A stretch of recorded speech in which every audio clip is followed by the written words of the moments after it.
Hello and welcome my dear students.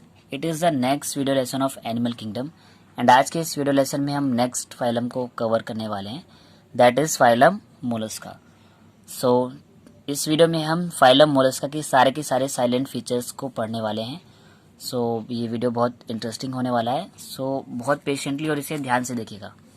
सो चलिए start करते हैं, वन बाय वन हम सारे के सारे फीचर्स को कवर करते हैं। फर्स्ट ऑफ ऑल अगर हम बात करें तो फाइलम मोलस्का जो है एनिमल किंगडम का सेकेंड लार्जेस्ट फाइलम है।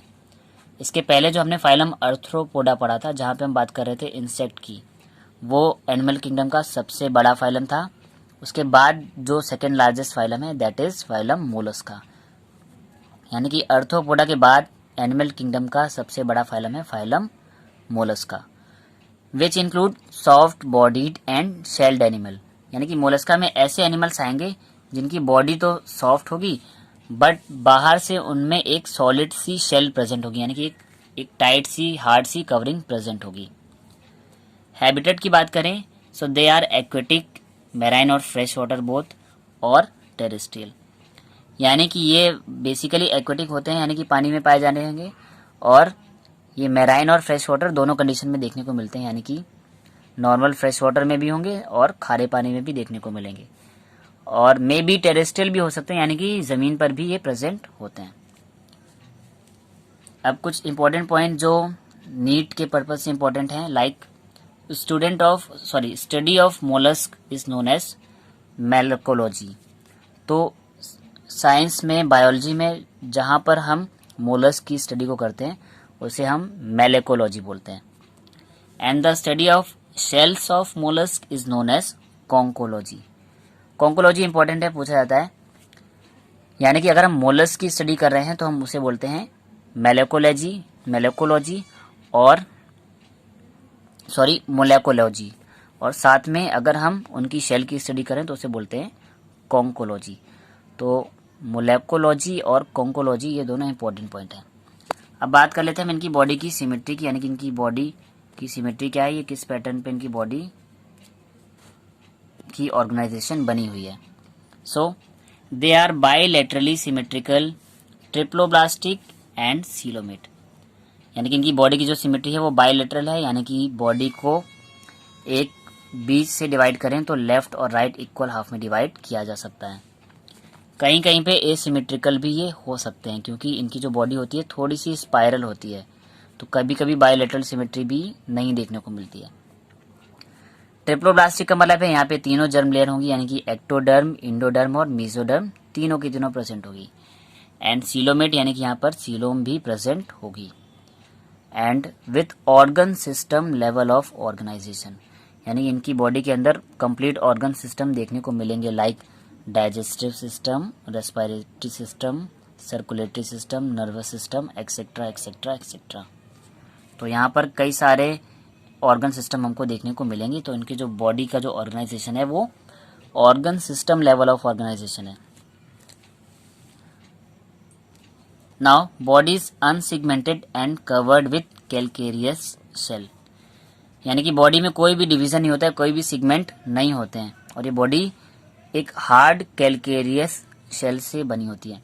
कैल्केरियस का मतलब होता है ऐसी शेल जो कैल्शियम के कंपोनेंट से बनी है, और मोलस्का की जो सेल है वो मोस्टली कैल्शियम कार्बोनेट की बनी होती है, इसलिए काफ़ी हार्ड होती है। तो जब बॉडी की बात हो रही है तो इनके बॉडी में क्या क्या पार्ट्स हैं देख लेते हैं। So body is divided into 3 parts. सबसे पहला तो हेड होता है। हेड में क्या क्या पार्ट्स होते हैं, head with sense organ like eyes and sensory tentacle. तो हेड में कुछ सेंस ऑर्गन प्रेजेंट होंगे जैसे कि आईज और सेंसरी टेंटिकल, जो कि किसी सेंस को रिसीव करेंगे। सेकेंड है डोर्सल विसरल हम्प। हम्प का जो हिंदी में मतलब होता है एक उठा हुआ पोर्शन, ठीक है, बैग यानी कि कुबर टाइप का स्ट्रक्चर। तो यहाँ पर बॉडी की जो डोर्सल सरफेस होगी वहाँ पर एक विसरल हम्प होगा। विसरल हम्प इसलिए बोलते हैं, यानी कि यहाँ पर बॉडी के इस हम्प के अंदर एनिमल के सारे विसरल ऑर्गन प्रेजेंट होंगे। विसरल ऑर्गन वो ऑर्गन होते हैं जो कि बॉडी की सारी नॉर्मल मेटाबॉलिज्म को करा रहे होंगे, यानी ऐसे ऑर्गेनिज्म जो डाइजेशन में, रेस्पिरेशन में, एक्सक्रीशन में, इन सब में हेल्प कर रहे होंगे।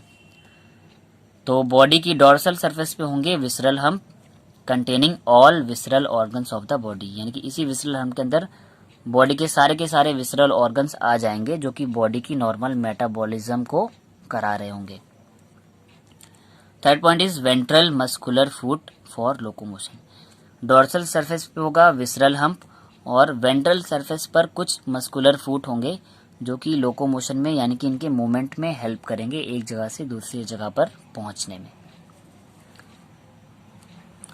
A soft and spongy layer of skin forms a mental और द विसरल हम्प। यहाँ पर एक सॉफ्ट या स्पंजी लेयर होती है स्किन की, ये क्या बनाती है, एक स्ट्रक्चर जिसको कि बोलते हैं मेंटल। और ये मेंटल कहाँ पर होता है, ओवर द विसरल हम्प, यानी कि हमारे जो विसरल हम्प था इसी हम्प के ऊपर एक सॉफ्ट और स्पंजी स्किन की लेयर बन जाती है जिसको कि बोलते हैं मेंटल। और ये मेंटल आगे क्या रोल करेगा, ये जो मेंटल है इसको ये रोल को हम समझ लेते हैं। The mantle usually secrete an external calcareous shell, यानी कि हमारे विसरल हम्प के ऊपर ये जो सॉफ्ट स्पंजी स्किन की लेयर का जो मेंटल बना हुआ है ये सिक्रीटरी नेचर होता है, यानी कि ये कुछ केमिकल सब्सटेंस को रिलीज करता है और उन्हीं केमिकल सब्सटेंस की वजह से उस मेंटल के ऊपर यानी कि पूरी की पूरी ऑर्गेनिज्म की बॉडी के ऊपर एक कैल्केरियस शेल बननी स्टार्ट हो जाती है। यानी इनके ऊपर की जो कवरिंग है यानी कि जो शेल है उस शेल को कौन बना रहा है, इनकी बॉडी में मेंटल वाला जो हिस्सा है यही शेल को बना रहा है, क्योंकि ये कुछ केमिकल सब्सटेंस रिलीज करता है जो कि बॉडी के चारों तरफ एक कैल्केरियस शेल को क्रिएट कर लेते हैं। And shell is made up of calcium carbonate and conchiolin protein. तो मैंने जैसा कि स्टार्टिंग में बताया था इनकी जो शेल होती है बहुत हार्ड होती है, वो कैल्शियम कार्बोनेट की बनी होती है और साथ में एक कॉन्क्योलिन प्रोटीन होता है। ये कॉन्क्योलिन प्रोटीन भी बहुत हार्ड होता है और इस कॉन्क्योलिन प्रोटीन की वजह से ही इस शेल की स्टडी को हमने बोला है कॉन्कोलॉजी। तो कैल्शियम कार्बोनेट और कॉन्क्योलिन दोनों टाइप की प्रोटीन्स मिलकर एक हार्ड स्ट्रक्चर प्रोवाइड करती हैं इनके शेल को, और वो शेल बनाने का काम कौन कर रहा है, मेंटल, जो कि प्रेजेंट है विसरल हम्प के ठीक ऊपर। The space between hump and the mental is called mantle cavity, यानी हमारा जो विसरल हम्प है और जो मेंटल है इनके बीच में जो भी स्पेस है उस स्पेस को बोलते हैं मेंटल कैविटी। नाउ इनके कुछ, ये तो हो गई इनके बॉडी के स्ट्रक्चर की बात, अब इनके कुछ बॉडी के सिस्टम्स की बात कर लें। तो डाइजेस्टिव ट्रैक्ट इज कंप्लीट, यानी कि माउथ से लेकर एनस तक कंप्लीट डाइजेस्टिव सिस्टम देखने को मिलेगा। And mouth contain a file like rasping organ for feeding called radula. तो माउथ में कुछ रेस्पिंग ऑर्गन होंगे जो जिनको बोलेंगे रेड्यूला, जो कि फीडिंग में हेल्प करेंगे। रेस्पिंग का मतलब होता है किसी चीज को सक करने में हेल्प करते हैं। तो माउथ के अंदर कुछ फाइल लाइक रेड्यूला होंगे जो कि फीडिंग में हेल्प करेंगे, यानी कि फूड को इनटेक करने में, अंदर खींचने में हेल्प करेंगे। In the mantle cavity feather like gills, जिनको कि हम टिनिडिया भी बोलते हैं, are found which help in respiration and also in excretion. मैंने बोला था ना मेंटल कैविटी, मैंने इसीलिए बताया क्योंकि विसरल हम्प और मेंटल के बीच में जो थोड़ा सा स्पेस होता है उसे बोलते हैं मेंटल कैविटी। और इस मेंटल कैविटी के अंदर कुछ पंख लाइक यानी फीदर लाइक गिल्स होते हैं, और हम मोलस्का के मेंबर के गिल्स को कॉमनली टिनिडिया भी बोलते हैं। और ये टिनिडिया जो हैं किस में हेल्प करेंगे, अगर बात हो रही है गिल्स की, तो गिल्स जो होते हैं वाटर में यानी कि अंडर वाटर रेस्पिरेशन में हेल्प करते हैं। तो मेंटल कैविटी में जो गिल्स प्रेजेंट है वो हेल्प करेंगे रेस्पिरेशन में एंड ऑल्सो इन एक्सक्रीशन, यानी कि साथ में ये एक्सक्रीशन में भी हेल्प करेंगे, यानी कि बॉडी से जितने भी नाइट्रोजनस वेस्ट है उनको बाहर निकालने में भी हेल्प करेंगे।